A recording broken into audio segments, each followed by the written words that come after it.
آگے بڑھیں گے اور خبر شامل کریں گے ٹوبہ ٹیکسنگ سے میاں جہاں زیب کی رپورٹ کے مطابق، جہاں پر مزدوروں کا عالمی دن منایا گیا۔ ڈپٹی کمشنر محمد نعیم سندھو کی ہدایات پر divisional public school and college میں یکم مئی عالمی یوم مزدور کے حوالے سے تقریب میں divisional public school and college Toba taxing میں کام کرنے والے مزدوروں نے بطور مہمان خصوصی شرکت کی۔ اسکول انتظامیہ نے پھولوں کے ہار پہنا کر استقبال کیا۔ اس موقع پر پرنسپل راؤ محمد صدیق، اساتذہ، طلباء اور طالبات بھی موجود تھے۔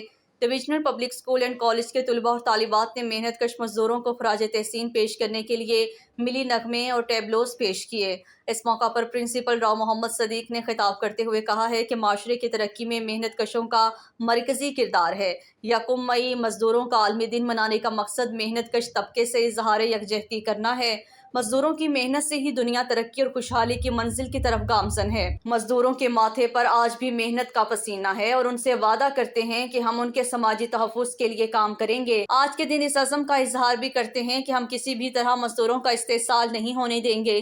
تقریب کے اختتام پر محنت کشوں کے ادارے کے لیے بہترین خدمات پیش کرنے پر انعامات سے بھی نوازا گیا۔